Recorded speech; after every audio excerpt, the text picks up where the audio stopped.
Let us offer our consecration to the Lord. Lord, we offer up to you this day, and we ask that your name be glorified in all that we do. We ask that we may celebrate as we enter into the month of February and begin next week, our first full week of the month, that we prepare ourselves always to encounter you, to be filled with your Spirit, so that we may testify to your truth everywhere we go. And we ask this through Christ our Lord. Well, today, of course, is Friday of the fourth week of Ordinary Time, and we return back to the letter to the Hebrews. We're right now in chapter 13, so if you want to check out your daily missal, whichever one you use, the word among us is one.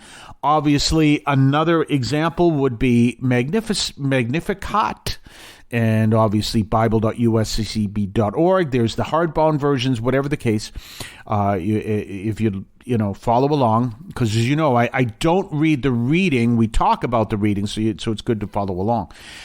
And what we're looking at is in the first 8 verses of the 13th chapter of Hebrews, we're looking at the concept of understanding that mutual love. What we're called to do as a Christian community. You notice I didn't say Catholic community. I said Christian community because we're all called to do this, is to be rooted in love of one another. And the way we do that is to seek what is best for the other person. That's always one of the definitions of love. We love ourselves by seeking what we need, but we love others by seeking what others need as well. Seek what is best for the other person. And so we're looking at this call to live the gospel, to live the original 2 commandments. Love the Lord your God with all your heart, soul, mind, and strength, and love your neighbor as yourself. And we see these powerful realities of how we're called to do that.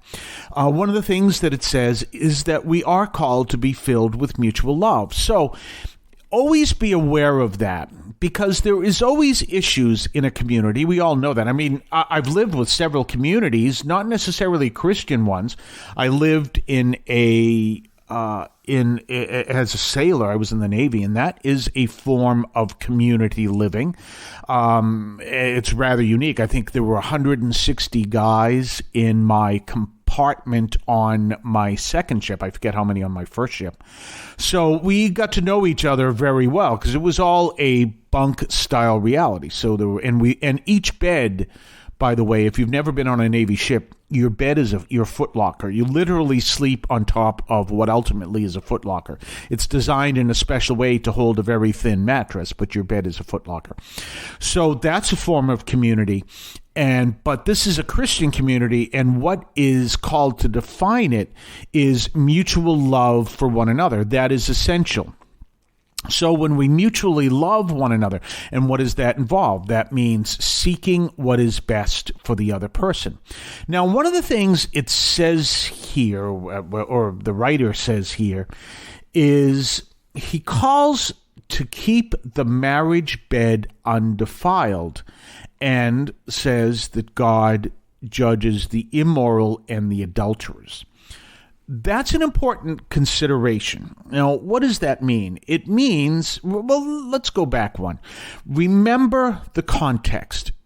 Here we are speaking to the Hebrews, or writing to the Hebrews, and at the same time, we are in the early days of Christianity, which is now centered on spreading the message of the gospel not only to the Jewish community, but also to the Gentile community.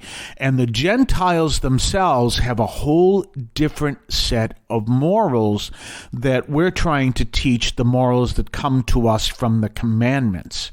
So the writer of Hebrews is trying to teach those morals to people who don't have that background. And so there's a whole different way of looking at it, kind of like today. One of the things that you see people will complain about today is, there's all this, if you look at Hollywood movies today, they're all teaching a whole different morality, and everyone in the movies is how can I best put this? in a nice way. Well, everyone, they're all having relations with each other. There we go. And we see that understanding. Of course, one of the other things you should also notice, I think we should put that out, is if you watch Hollywood movies or TV shows and everything, everyone may be doing that, but they're also loaded. Do you ever notice that? Everyone in a soap opera is loaded. I think that's part of being in a soap opera. Every one of those families, I don't watch soap operas that much. I haven't really sat down to watch one in a long time. But every one of those families are loaded. So for some reason, that's all part of those storylines. But it doesn't matter. It's understanding that there is a commitment. There is a sacrament. And so adultery is specifically mentioned as wrong. Why? Because it's a couple things. It would be violating the sacrament, but also at the same time, it's an unjust action to wife and children. So that's all there too. And remember, it's love of God and love of neighbor. And that's one of the ways that it is expressed, is that love of God and love of neighbor is in acting justly toward one another. We also see this not only the call, but also of loving one another, but also to treat others in love and justly. That is so essential. We're going to talk more about this and what that means on the other side of the break. You're listening to St. Anthony Overnight from St. Anthony Parish in Allston, Massachusetts, right here on WEZE. You can now leave a message for us, which we can air and discuss on this program. Just call 617-297-7452.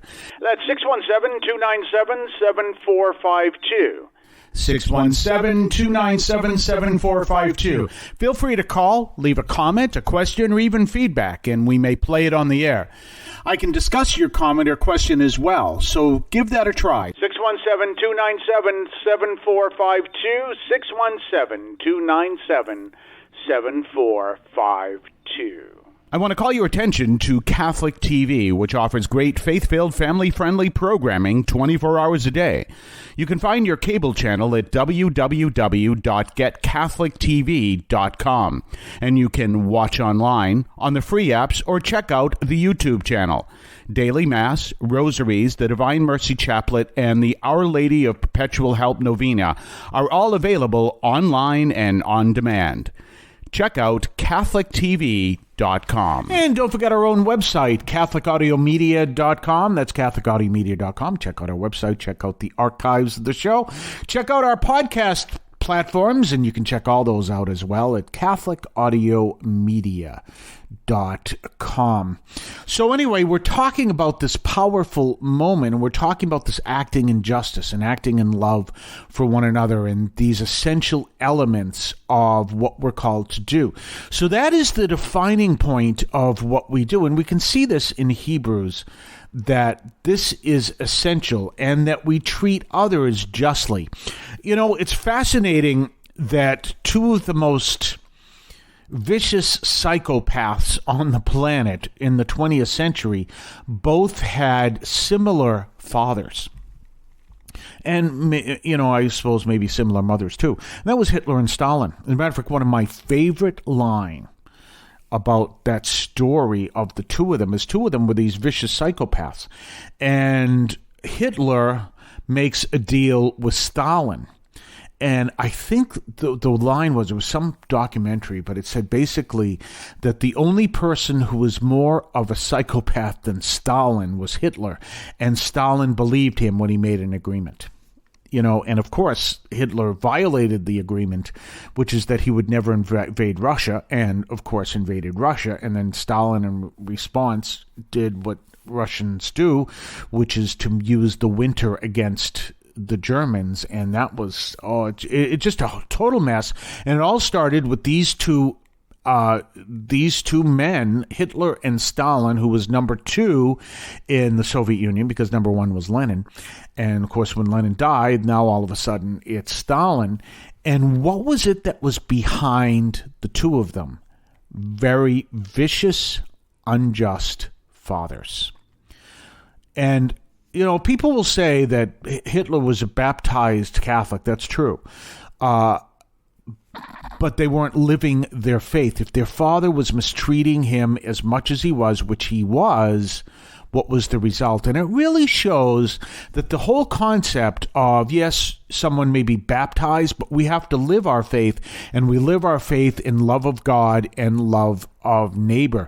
And if we're not doing that, it doesn't matter how many times we've been baptized, which granted, you only baptize once, but you get my understanding, that it doesn't matter. That's what we're called to do. And by the way, you cannot live your faith without prayer. So parents are called to be people of prayer. Children are called to be people of prayer.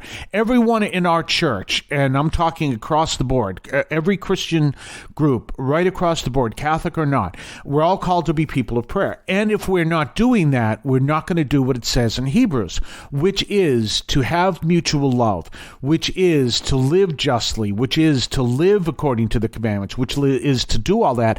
Prayer is essential. And one of the greatest heresies, I say this all the time, one of the greatest heresies is to teach that you're supposed to live a moral code without realizing that it is part of the teaching that you have to be people of prayer. And if you're not people of prayer, you cannot live the moral code to the level it's called to be. And notice when the writer of Hebrews is writing, he's writing to people who are assumedly people of prayer. It's not stated, and that's always important. What is not stated is something just as important as what is stated, and that's an essential level. So anyway, we're going to talk on Monday. In the meantime, have yourself a blessed fifth Sunday of ordinary time. We'll see you then. If you would like to support our program, please consider a donation to St. Anthony Parish in Allston, Massachusetts.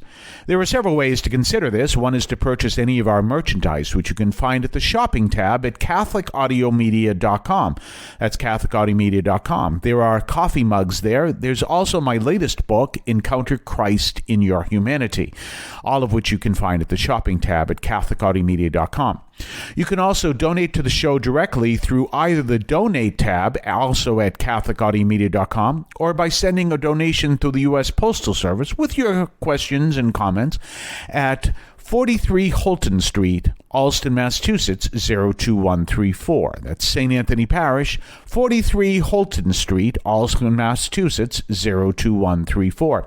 Finally, the best way you can support our parish is to attend Mass on Sundays at 10 o'clock and be a part of our parish. We thank you for any support you would like to give to St. Anthony Parish in Allston, Massachusetts, the sponsoring parish for this media outreach to Catholics and other Christians in the WROL, WEZE, and podcast listening audience. In Cristo vivimos.